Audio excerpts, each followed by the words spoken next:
Okay, here's hoping third time is a charm. We are going to start with Chapter 9 on page 138 in the middle of the page. There it is. He starts backward, and I get a momentary sick twinge of pleasure that I've surprised him. Again, he repeats. I'm glad that for once I'm not the one stuttering or struggling to find words. The words fly out. I think it's a little bit strange that I go pretty much my whole life without seeing you, and then all of a sudden I start seeing you everywhere. I hadn't planned on saying this. It actually hadn't struck me as strange. But the second the words are out of my mouth, I realize they're true. I think he's going to be angry, but to my surprise, he tips his head back and laughs, long and loud, moonlit turning the curve of his cheeks and chin and nose silver. I'm so surprised by his reaction, I just stand there staring at him. Finally, he looks at me. Even though I still can't make out his eyes, the moon draws everything starkly, highlighting it in bright crystalline silver or leaving it in blackness. I have the impression of heat and light, the same impression that I had that day at the labs. Maybe you just haven't been paying attention, he says quietly, rocking forward slightly on his heels. I take an unconscious, half-shuffling step backward. I find myself frightened by his closeness, by the fact that even though our bodies are separated by several inches, I feel as though we're touching. What do you mean? I mean that you're wrong. He pauses, watching me, and I struggle to keep my face composed, even though I can feel my left eye straining and fluttering. Hopefully in the darkness he can't tell. We've seen each other plenty. I would remember if we'd met before.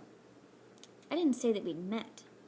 He doesn't try to close the new distance between us, and I'm grateful at least for that. He chews on the corner of a lip, a gesture that makes him look younger. Let me ask you a question, he goes on. How come you don't run past the governor anymore? Without meaning to, I gasp a little. How do you know about the governor? I take classes at UP, he says, University of Portland. I remember now the afternoon we walked up to see the ocean from the back of the lab complex, hearing bits of conversation floating back to me on the wind. He did say he was a student. I worked at the grind last semester in Monument Square. I used to see you all the time. My mouth opens and shuts. No words come out. My brain goes on lockdown whenever I need it the most. Of course I know the grind.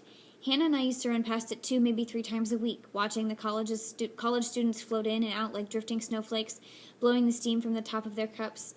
The grind looks out onto the small square, all cobblestone, called Monument Square.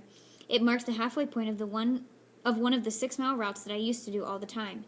In its center is a statue of a man, half eroded from snow and weather and scrawled over with a few looping curls of graffiti.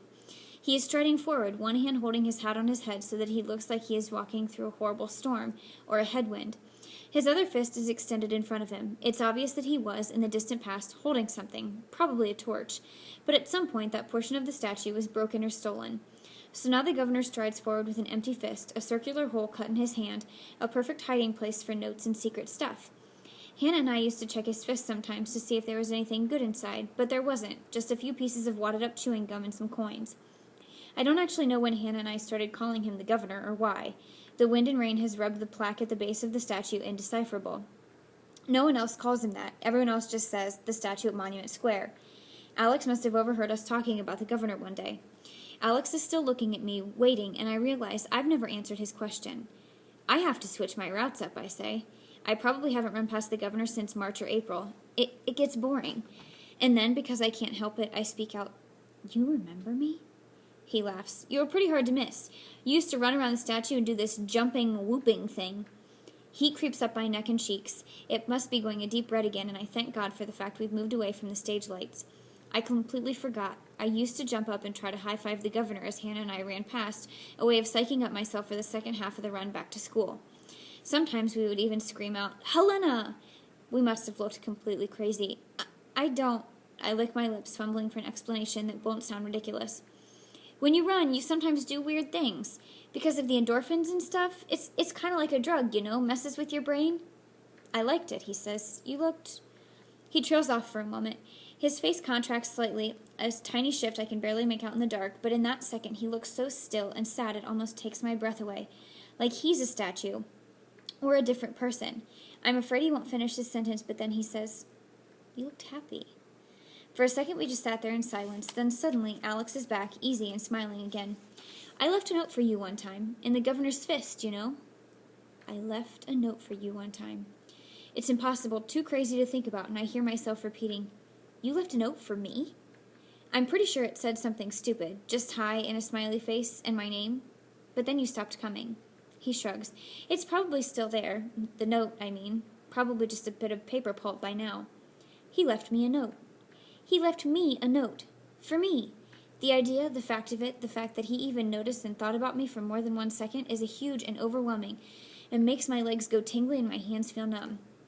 And then I'm frightened. This is how it starts. Even if he is cured, even if he is safe, the fact is I'm not safe, and this is how it starts. Phase 1. Preoccupation, difficulty focusing, dry mouth, perspiration, sweaty palms, dizziness, and disorientation. I feel a rushing blend of sickness and relief, a feeling like finding out that everyone actually knows your worst secret and has known all along. All this time, Aunt Carol was right, my teachers were right, my cousins were right. I'm just like my mother after all. And the thing, the disease, is inside of me, ready at any moment to start working on my insides, to start poisoning me. I have to go. I start up the hill again, nearly sprinting now, but again he comes after me. Hey, not so fast. At the top of the hill, he reaches out and puts a hand on my wrist to stop me. His touch burns, and I jerk away quickly. Lena, hold on a second. Even though I know I shouldn't stop, I stop. It's the way he says my name. Like music. You don't have to be worried, okay? You don't have to be scared. His voice is twinkling again. I'm not flirting with you. Embarrassment sweeps through me. Flirting. A dirty word. I think he's flirting. I'm not. I don't think you were. I would never think that you... The words collide in my mouth, and now I know there's no amount of darkness that can cover the rush of red to my face. He cocks his head to the side. Are you flirting with me, then? What? No, I sputter. My mind is spinning blindly in a panic, and I realize I don't even know what flirting is. I just know about it from textbooks. I just know it's bad. Is it possible to flirt without knowing you're flirting? Is he flirting? My left eye goes a full flutter. Relax, he says, holding up both hands, a gesture like, don't be mad at me. I was kidding. He turns just slightly to the left, watching me the whole time. The moon lights up his three-pronged scar vividly, a perfect white triangle, a scar that makes you think of order and regularity. I'm safe, remember? I can't hurt you. He says it quietly, evenly, and I believe him. And yet my heart won't stop its frantic winging in my chest, spinning higher and higher until I'm sure it's going to carry me off. I feel the way I do whenever I get to the top of the hill and can see back down Congress Street with the whole of Portland lying behind me. The streets a shimmer of greens and grays, from a distance both beautiful and unfamiliar, just before I spread my arms and let go, trip and skip and run down the hill, wind whipping in my face, not even trying to move, just letting gravity pull me. Breathless, excited, waiting for the drop. I suddenly realize how quiet it is. The band has stopped playing, and the crowd has gone silent too. The only sound is the wind shushing over the grass. From where we are, 50 feet past the crest of the hill, the barn and the party are invisible. I have a brief fantasy that we're the only two people out in the darkness, that we are the only two people awake and alive in the city, in the world. The soft strands of music begin to weave themselves up in the air, gentle, sighing, so quiet at first I confuse the sounds for the wind. This music is totally different from the music that was playing earlier, soft and fragile as though each note is spun glass, or silken thread looping up back into the night air. Once again I'm struck by how absolutely beautiful it is, like nothing I've ever heard, and out of nowhere I'm overwhelmed by the dual desire to laugh and cry. This song is my favorite.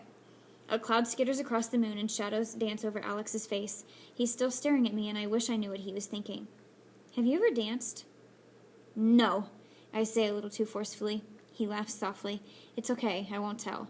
Images of my mother, the softness of her hands as she spun me down the long polished wood floors of our house, as though we were ice skaters, the fluted quality of her voice as she sang along to the song, piping from the speakers, laughing. My mother used to dance, I say. The words slip out, and I regret them almost instantly. But Alex doesn't question me or laugh. He keeps watching me steadily. For a moment, he seems on the verge of saying something, but then he just holds out his hand to me across the space, across the dark. Would you like to? He says. His voice is hardly audible above the wind. So low it's barely a whisper. Would I like to what? My heart is roaring, rushing in my ears, and though there are still several inches between his hand and mine, there is a zipping, humming energy that connects us, and from the heat flooding my body, you would think we were pressed together, palm to palm, face to face. Dance, he says, at the same time closing those last few inches and finding my hand and pulling me closer, and at that second the song hits a high note, and I confuse the two impressions of his hand and the soaring, the lifting of the music. We dance. Most things, even the greatest movements on earth, have their beginnings in something small. An earthquake that shatters a city might begin with a tremor, a tremble, a breath. Music begins with a vibration. The flood that rushed into Portland 20 years ago after nearly 2 months of straight rain, that hurtled up beyond the labs and damaged more than 1,000 houses, swept up tires and trash bags and old smelly shoes and floated them through the streets like prizes, that left a thin film of green mold behind, a stench of rotting and decay that didn't go away for months, began with a trickle of water no wider than a finger lapping up on the docks. And God created the whole universe from an atom no bigger than a thought. Grace's life fell apart because of a single word, sympathizer. My world exploded because of a different word, suicide, correction. That was the first time my world exploded. The second time my world exploded, it was also because of a word. And that word worked its way out of my throat and danced onto and out of my lips before I could think about it or stop it. The question was, will you meet me tomorrow? And the word was, yes.